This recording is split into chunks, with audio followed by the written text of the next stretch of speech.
ক'বলৈ গ'লে অনুভৱ বহুত ভালে লাগিছে, যেন কিবা এটা প্ৰাপ্তিৰ সফুৰা পাইছোঁ। মই জীৱনত কিবা এটা যেন কৰি থৈ যাব পাৰিলোঁ, সেইখিনিয়ে অনুভৱ কৰিছোঁ। পৰিকল্পনা বুলি ক'লে এবছৰ আগৰে পৰিকল্পনা, আৰু যথেষ্টখিনি কষ্ট কৰিছোঁ। আশা আছিল, নিজৰ ওপৰত বিশ্বাস আছিল, নিজৰ ওপৰত চেষ্টা কৰিছোঁ বহুতখিনিয়ে। ইচ্ছা আছে, ইচ্ছাৰ মনোবলত এইখিনি আজি সাধ্য হৈছে।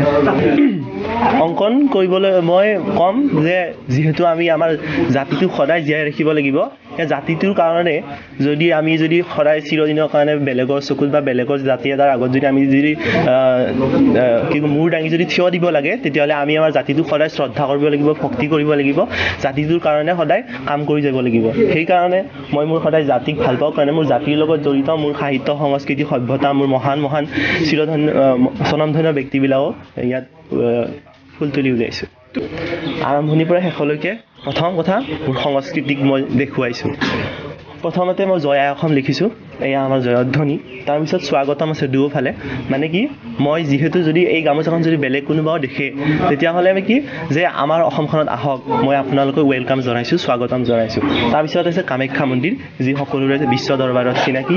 তাৰ মনত আহিল বুলি ক'লে মই প্ৰথমতে মোৰ জাতি মাতিক ভাল পাওঁ, সেইকাৰণে সংস্কৃতিৰ লগত জড়িত কিবা এটা বস্তু কৰি যাব পাৰিলে মোৰ মনটোৱে বহুত সান্তনা পাব বুলিয়ে এবছৰ আগত এনেকুৱা এটা পৰিকল্পনা ভাবিছিলোঁ, যি আজি মোৰ বাস্তৱত উপনীত হ'ল। আঁকিবলৈ বুলি ক'লে প্ৰথমতে মোৰ সংস্কৃতি আহি পৰে। সংস্কৃতি বুলি ক'লে প্ৰথমতে আমাৰ জয় আই অসম, জয়ধ্বনি, দুয়োফালে দুটা শব্দ আছে, স্বাগতম স্বাগতম। মানে বাহিৰৰ মানুহ যদি কোনোবা দেখে, তেতিয়া মই সিহঁতক স্বাগতম জনাইছোঁ যে আমাৰ অসমখন যে ইমান সৌন্দৰ্য পৰিৱেশ, ইমান সভ্যতা সংস্কৃতিৰে যে ভৰপূৰ, সেই বস্তুটো দেখুৱাইছোঁ। একদম শিখৰত আছে কামাখ্যা মন্দিৰ, যি আমাৰ ভক্তিৰ প্ৰতীক। দুয়োফালে আছে আমাৰ সভ্যতাৰ প্ৰতীক, ৰংঘৰ, কাৰেংঘৰ। তাৰপিছতে আছে আমাৰ স্বনামধন্য ব্যক্তি, যি মোৰ অনুপ্ৰেৰণা, যি মোৰ আদৰ্শ ব্যক্তি, এয়া হৈছে আমাৰ লক্ষ্মীনাথ বেজবৰুৱা। তাৰ তলতে আছে মোৰ একেবাৰে সুকবি, একদম বহুত প্ৰিয় সাহিত্যিক কবি হীৰেণ ভট্টাচাৰ্য, মামণি ৰয়ছম গোস্বামী, দীপালী বৰঠাকুৰ। তেখেতৰ গান শুনি শুনিয়ে মই এইখন গামোচা বোৱাইছোঁ। তাৰপিছত ভূপেন হাজৰিকা, জ্যোতিপ্ৰসাদ আগৰৱালা, সকলোৰে গান শুনিছোঁ, শুনি এইখন কাম কৰিছোঁ। তাৰপিছত আমাৰ বিষ্ণুপ্ৰসাদ ৰাভা, তাৰপিছত জুবিন দা, মোৰ মৰমৰ, একেবাৰে মৰমৰ, সেইকাৰণে তেওঁক সন্মুখত ৰাখিছোঁ। তাৰপিছত আমাৰ পাপন দা, আৰু এইখন মোৰ অসম, যিখনত মই এতিয়া ভৰি দিছোঁ, আপোনালোকেও ভৰি দি আছে, যিখনৰ কাৰণে মই মৰিবলৈও আছোঁ। সেইকাৰণে এইখন অসমৰ এটাই বিশেষত্ব আছে যে অসমৰ মানে আমাৰ অসমীয়া ভাষাৰ যিটো আখৰ, এই আখৰেৰে এই অসমখন বনোৱা হৈছে। বিশেষত্ব এয়ে যে ইয়াত দন্তীয়া স ম দিয়ে এই অসমখনক দেখুওৱা গৈছে। আৰু দুয়োফালে মোৰ যিহেতু আমাৰ বিহুৰ প্ৰতীক, আমি বিহুৰে জড়িত মানুহ, সেইকাৰণে ইয়াত কিছুমান বিহুৰ প্ৰতীক আছে, ঢোল, পেঁপা, কপৌ, জাপি, থাপনা, এইবিলাক আছে। মই মানে বস্তুটো এটা মই মানে সকলোকে ছাৰপ্ৰাইজ দিব খুজিছিলোঁ যে বস্তু এটা মানে মনে মনে কৰাৰ পিছত কাৰোবাক যদি জনোৱা যায়, কেনেকুৱা এটা মানে মনত ফূৰ্তি আৰু আনন্দ পায়, সেই বস্তুটোৰ কাৰণে কাকো জনোৱা নাছিলোঁ। মোৰ প্ৰিয় বন্ধুৰ বাহিৰে বা মোৰ মা দেউতা বা মোৰ ওচৰ চুবুৰীয়াৰ বাহিৰে বেলেগ কোনো নাজানে। মই ভাবিছিলোঁ যে কমপ্লিট হোৱাৰ পিছত কিবা নহয় কিবা এটাতো মই কৰিমেই, এনেতো নাথাকোঁ। কেতিয়া কমপ্লিট হয়? যোৱাকালি ৰাতিপুৱা 10টামান বজাত কমপ্লিট হৈছে। কি তাৰে যোৱা ৰাতি মোৰ জীৱনৰ এটা দুখৰ বেলিকা আছিল, কিন্তু ৰাতিপুৱা সেই তাৰ একেবাৰে বিপৰীত। যথেষ্ট ভাল লাগিছে। অসম সংগীতটো প্ৰায় 3 বছৰ আগত। এই সৃষ্টিৰ দ্বাৰা মই এই বিচাৰোঁ যে আমাৰ অসমীয়া জাতি সদায় চিৰস্মৰণীয় হওক। স্মৰণীয় মানে কি, সদায় আমাৰ জাতিটো জীয়াই থাকক, আমাৰ ভাষা সংস্কৃতি সদায় মৰমিল হৈ থাকক, আমাৰ ভাষা সদায় বিশ্ব জগতত চিনাকি হওক।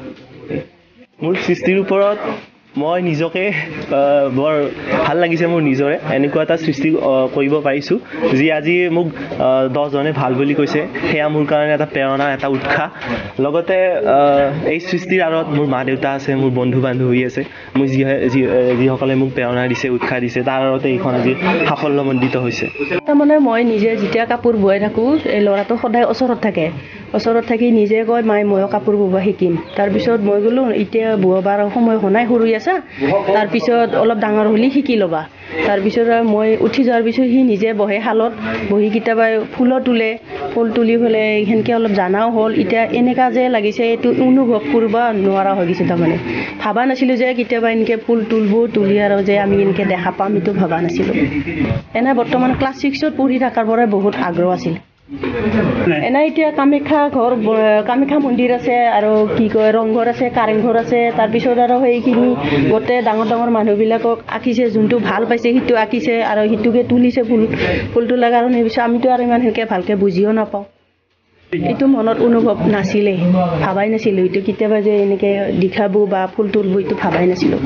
এতিয়া ভালেই লাগিছে, ওচৰ চুবুৰীয়া চবেই আহিছে, ভাল লাগিল। কি ক'ম আৰু সি নিজৰ যোনটো ভাল সিয়ে কৰি তাকে কৰি থাকে আৰু আমিতো বেলেগ প্ৰেৰণা দিবই নোৱাৰোঁ। যিখিনি লাগে সেইখিনি যোগাৰ কৰি দিওঁ, সেয়ে আৰু মোটামুটি আজি 8-9 বছৰমান হ'ল। মইতো এনেই আগতে ৰিক্সা চলাইছিলোঁ, এতিয়া আৰু খেতি বাতি কৰি খাই আছোঁ, এতিয়া তাক কৰি ধাৰ চাৰ লৈ, সেয়ে আৰু মনটো আনন্দ লাগিছে, কষ্টৰ ফল মিঠা হৈছে, সেইটোৱে আৰু বাকীটো একো নাই।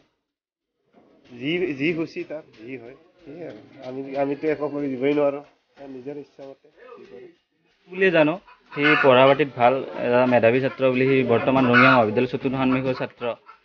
আমি তাৰমানে ইমানখিনি ভবা নাছিলোঁ। সি সৰু সুৰা শাল বোৱে বা এনেকুৱা মহিলাই সচৰাচৰ শাল বোৱে, কিন্তু সি আমাৰ গাঁৱৰ একমাত্ৰ ল'ৰা যিয়ে শাল বোৱে। তাৰপাছত আজি আমি গম পালোঁ, আহি ইয়াত আপোনালোকো আহিল, আপোনালোকৰ যোগেদিও গম পালোঁ, তেখেতে এনেকুৱাকৈ অংকন কৰিছে।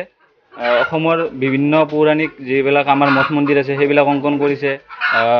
আপোনাৰ অসমৰ স্বনামধন্য ব্যক্তিসকল জুবিন গাৰ্গ, অংগৰাগ তপন মহন্ত, দীপালী বৰঠাকুৰ, লক্ষ্মীনাথ বেজবৰুৱা, তেনেকৈ 9জন স্বনামধন্য ব্যক্তিৰ যি ছবি অংকন কৰিছে। আমি তেখেতৰ উজ্জ্বল ভৱিষ্যত কামনা কৰিছোঁ গাঁওবাসী হিচাপে। আৰু অসম চৰকাৰক এই চেনেলৰ যোগেদি আপোনালোকৰ অনুৰোধ কৰিব বিচাৰিছোঁ, তেখেতৰ যি সৃষ্টি এইখিনিক যাতে সংৰক্ষণ কৰাৰ ব্যৱস্থা কৰি দিয়ে, এই অনুৰোধ জনাইছোঁ আমি। নাই এনেকুৱা মানে ধৰক অসমখন সেই এখন সাধাৰণ গামোচাৰ যোগেদি প্ৰত্যেক অসমৰ বিভিন্ন মঠ মন্দিৰ, অসমৰ জাতীয় জাপি, পেঁপা, বিহুক লৈ পেলাই আৰু অসমৰ 9গৰাকী স্বনামধন্য ব্যক্তি এই যি এখন গামোচাত অংকন কৰিছে, সেইটো মই মোৰ জীৱনত কেতিয়াও দেখা নাছিলোঁ। হয়তো কোনো মানুহে এইটো দেখা পোৱা নাই। এই 9জন মানুহ একেলগে এখন গামোচাত হুবহু ছবি আঁকিছে তেখেতে, আপোনালোকে দেখা পাব চালে। এইখিনিয়ে। আৰু তেখেতৰ ঘৰৰ অৱস্থা একেবাৰে বেয়া। দেউতাকে হাজিৰা কৰে, এনে খেতি বাতি কৰে, তেনেকৈ চলি আছে। সিও এনেকৈ যি শাল বৈ গামোচা, সৰু সুৰা গামোচা বিক্ৰী কৰি পঢ়া খৰচখিনি ওলাই এনেকৈ পঢ়া পাতি কৰি আছে। আৰু তেখেতৰ ভৱিষ্যত কামনা কৰিছোঁ আৰু অসম চৰকাৰক অনুৰোধ জনাইছোঁ যাতে এই যি তেখেতৰ অসমৰ সংগীত বৈ ওলাইছে আৰু অসমৰ এই যি প্ৰাকৃতিক চিহ্নবোৰ আঁকিছে, এই গামোচাকেইখন যাতে সংগ্ৰহালয়ত থোৱাৰ ব্যৱস্থা কৰে। মাননীয় মুখ্যমন্ত্ৰী মহোদয়ক অনুৰোধ জনাইছোঁ, অসম চৰকাৰকো অনুৰোধ জনাইছোঁ।